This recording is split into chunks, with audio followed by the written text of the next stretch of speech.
রাজনীতিতে সরগরম হারোয়া বিধানসভার অন্তর্গত দেগঙ্গা। দুদিন আগে হারোয়া বিধানসভার বিধায়ক শেখ রবিউল ইসলামের বিরুদ্ধে দুর্নীতির অভিযোগে পোস্টার ঘিরে চাঞ্চল্য ছড়িয়েছিল এলাকায়।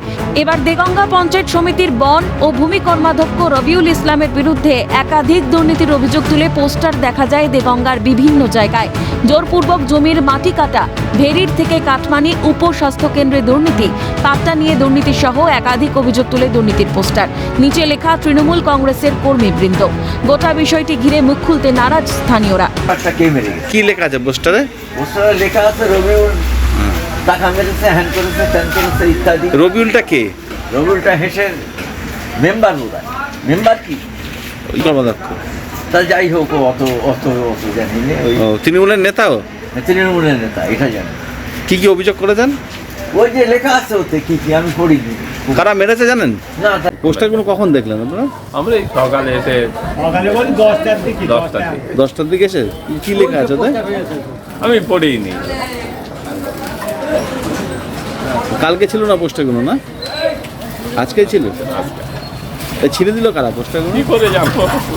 2023 সালের পর থেকেই একাধিক অভিযোগ ওঠে কর্মাধ্যক্ষ রবিউল ইসলামের বিরুদ্ধে।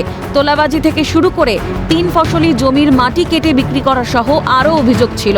ক্ষোভের বহিঃপ্রকাশের জেরেই সাধারণ মানুষ ও তৃণমূলের কর্মীরা পোস্টার লাগিয়েছে বলে দাবি করেন চাপাতলা গ্রাম পঞ্চায়েতের উপপ্রধান। তো মূলত এইসব বিষয়গুলো নিয়েই এলাকার তৃণমূল কংগ্রেসের কর্মীরা এবং সাধারণ মানুষ তাদের ক্ষোভের বহিঃপ্রকাশ হিসাবে এই পোস্টারগুলো তারা মেরেছে। তাদের দাবি যে এই রবিউল ইসলামের বিরুদ্ধে তদন্ত করে প্রয়োজনীয় ব্যবস্থা নিতে। ঘটনা ঘিরে গভীর চক্রান্তের অভিযোগ করেছেন পোস্টার রাজনীতিতে বিদ্ধ রবিউল ইসলাম। পোস্টার হয়েছে, আমার সন্দেহ হচ্ছে যে এটা একটা খুব বড়সড় চক্রান্ত এবং তৃণমূল কংগ্রেসের কর্মীদেরকে বা আমাদের সাথে যারা কৃষক আছে তাদেরকে দমানোর জন্য আমার বিরুদ্ধে এই অভিযোগ। ঊর্ধ্বতন কর্তৃপক্ষকে জানানো হবে, সাফ জানিয়েছেন তৃণমূল ব্লক সভাপতি। কিন্তু পোস্টার যে আজকে পড়েছে সেটা আপনাদের মাধ্যমে আমি শুনতে পাচ্ছি। আমি সকালবেলা এমনি ছিলাম না, তা পোস্টার যখন বলছে নিশ্চয়ই আমি তদন্ত করে দেখব এবং দলকে জানাবো, উপর নেতৃত্বকে।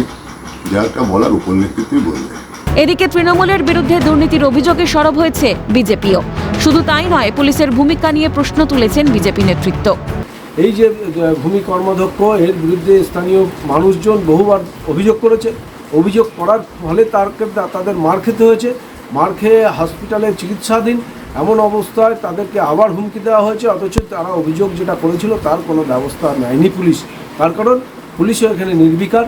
পুলিশ যে এখানে একদম একটা ভোকাস সংস্থায় পরিণত হয়েছে এবং একটা তৃণমূলের দলদাসে পরিণত হয়েছে, সেটা অনুব্রতের যে হুমকি, অনুব্রতের যে ভাষা, সেটা আমাদের চোখে আঙুল দিয়ে দেখিয়ে দিয়েছে। বাংলায় ফের ঘনীভূত হচ্ছে পোস্টার রাজনীতি। এটা সত্যিই কি গোষ্ঠী গোন্দল নাকি বিরোধীদের চক্রান্ত, তা বলবেই সময়। দেগঙ্গা থেকে পঙ্কজ বিশ্বাসের রিপোর্ট, ক্যালকাটা নিউজ।